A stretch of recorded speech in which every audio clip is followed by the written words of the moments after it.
च्या ऑर्डर्स आहेत. अशा प्रोड्यूस करणाऱ्या ज्या कंपन्या 10-12 कंपन्या आहेत, इन्क्लुडिंग तुमचे पेप्सिको आहे, रेडबुल आहे, तुमच्या त्याच्यानंतर स्टिंग आहे, यांना नोटिसा 30 जून पूर्वी आत्ताच काढलेल्या आहेत की तुम्ही असं लेबल करू शकत नाही. त्याचं कारण असं आहे की फसाई ॲक्टमध्ये जे अनेक्षर ए आहे ज्याच्यामध्ये फूडच्या कॅटेगरी दिलेल्या आहेत आणि फूड कॅटेगरीमध्ये हे एनर्जी ड्रिंक असं काही डिफाईन केलेलं नाही. म्हणून त्या ऑर्डरमध्ये असं स्पेसिफाय केलेलं आहे की जे त्याचा आधार घेऊन किंवा शेड्यूल 4 ज्याच्या आधारे हे मानक केलेलं आहे त्याचा आधार घेऊन तुम्ही एनर्जी ड्रिंक असं लिहिता कामा नये. हे त्या कंपनीला ऑलरेडी फसाईने नोटीस काढलेली आहे. त्याच्यामुळे त्याच्यावर लिहिण्याचा जो प्रकार आहे आता इथून पुढे बंद होईल. त्याच्या एक वो बंद होईल.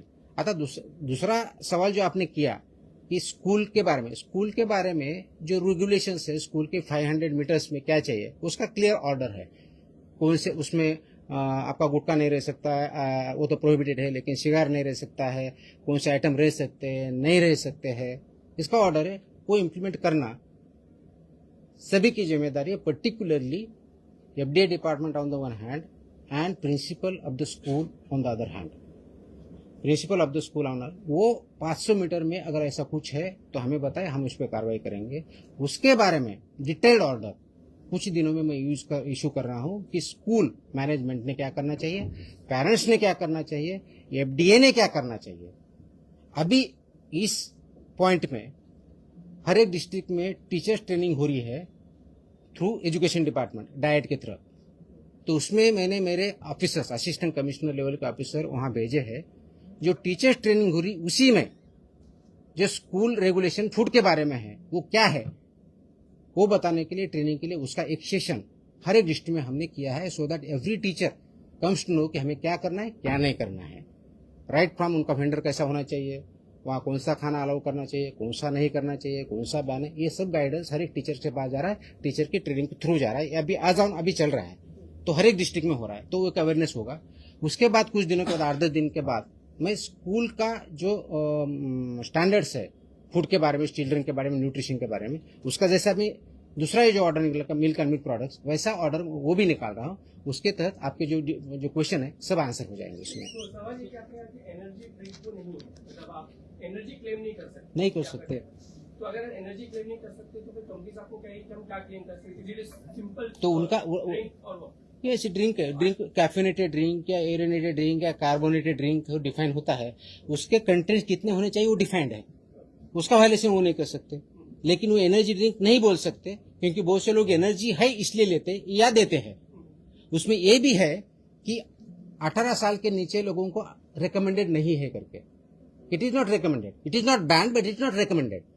तो पेरेंट्स से मेरी ये गुजारिश है, लोगों से मेरी ये गुजारिश है कि ये 18 साल के नीचे वाले लोगों को पीने मत दीजिए, प्रिवेंट कीजिए. It is not recommended, it is not advisable because it contents का तुम्हारा कैफीन है उसमें, इट कंटेंट्स तुम्हारा शुगर है, वो कंटेंट है उसमें, कंटेंट लिखा हुआ होता है. और उसमें रिकमेंडेड भी लिखा है कि not recommended for persons below 18 years, lactating mothers, pregnant mothers, लिखा है उस पर. ये मैंडेटरी है. तो मेरा ये है कि लोगों ने इसको पालना चाहिए, इसका इम्प्लीमेंटेशन करना चाहिए, सेल्फ इम्प्लीमेंटेशन करना चाहिए, ऑटोमेटिकली प्रॉब्लम सॉल्व हो जाएगा.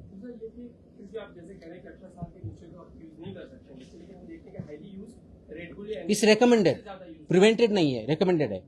तो वो तो हर एक इंडिविजुअल का चॉइस है ना. तो पेरेंट्स तो इसीलिए तो अवेयरनेस जो है, तो पेरेंट्स ने ये केयर लेनी चाहिए कि वो ड्रिंक नहीं कर रहे हैं.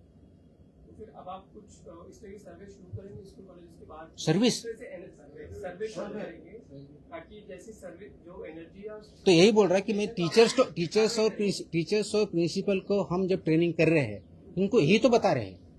तो हर दिन तो वहाँ प्रिंसिपल रहेगा, टीचर रहेगा, हर दिन तो कोई अथॉरिटी नहीं रह सकता वहाँ पे.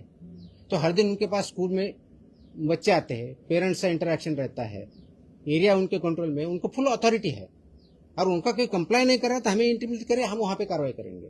But primarily principal of the school has to do it. इसके ऑर्डर्स में निकाल रहा हूँ तो वो होगा. तो और इसके साथ पेरेंट्स ने कोऑपरेट किया, ऑटोमेटिकली ये हम काम अच्छी तरह से कर सकते हैं. जरूरी है.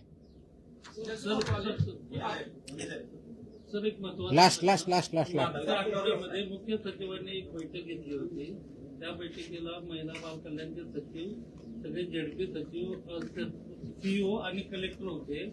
यावेळेला THR टेक होम रेसिपी जी योजना आहे त्या योजनेतून मुलांना घरपोच आहार दिला जातो 0 ते 6 महिने ते 3 वर्षापर्यंतच्या मुलांना.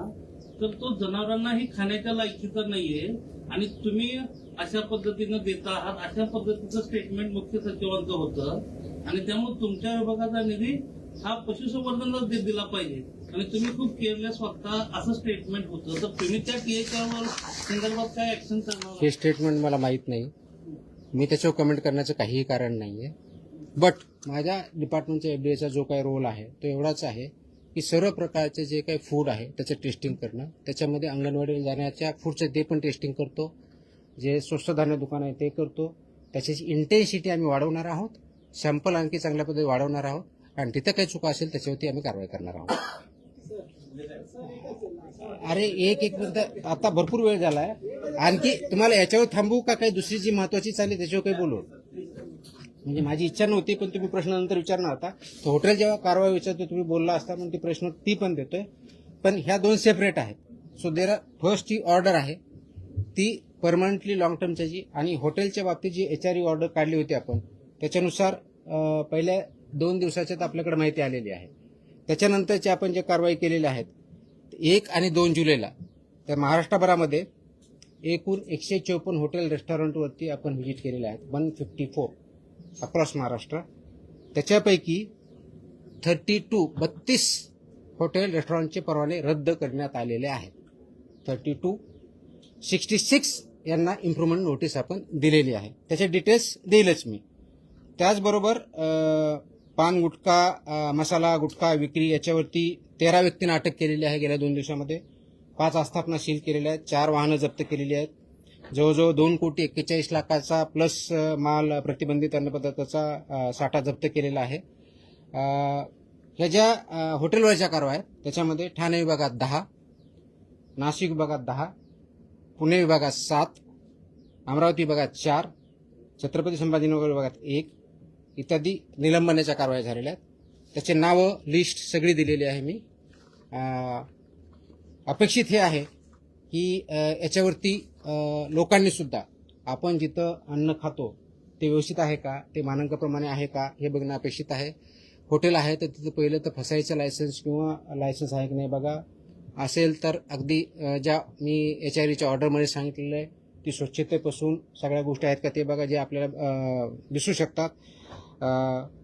विभागनिहाय तुम्हाला जर हॉटेलच्या बाबतीतली माहिती दिली तर मुंबईमध्ये 17 म्हणजे बृहन्मुंबई हे विभागामध्ये 2 जिल्हे जे येतात, 17 आपण हॉटेलला व्हिजिट किंवा इन्स्पेक्शन केले, 5 सुधारणा नोटीस दिल्या. कोकणामध्ये 23, 10 परवानगी निलंबन केले. पुण्यामध्ये 53, 25 सुधारणा नोटीस, 7 परवानगी निलंबित केले. नाशिकमध्ये 20 सुधारणा नोटीस, 7 निलंबन परवानगी 10. छत्रपती संभाजीनगर 4 आस्थापनांना व्हिजिट केली, 1 परवाना निलंबित केला. अमरावतीमध्ये 23 ठिकाणी व्हिजिट केल्या, 15 सुधारणा नोटीस दिल्या, 4 निलंबन केले. नागपूरमध्ये 14 सुधारणा नोटीस 10 आणि महाराष्ट्रामध्ये एकंदर 154 व्हिजिट, 62 सुधारणा नोटीस, 32 लायसन्स सस्पेंड केलेले आहेत. आणि याच्यापेक्षाही मोठी कारवाई आजही चालू आहे आणि चालू राहणार आहे. मात्र आमचा फोकस सगळ्या सेक्टरवरती राहणार आहे. हॉटेल चालू झालं म्हणजे दूध कमी झालं किंवा प्रोहिबिटेड आयटम कमी झालं असं नाही. प्रोहिबिटेड आयटम कशाही परिस्थितीत आम्ही कमी करणार नाही. दूध आणि दुधाचे पदार्थ याच्यावरती खूप मोठा फोकस आहे. वेगवेगळे सेक्टर्स आहेत, त्या वेगवेगळ्या सेक्टरवरती कारवाई चालू आहे आणि त्याचे परिणाम आपल्याला पुढच्या काळात डेफिनेटली दिसतील.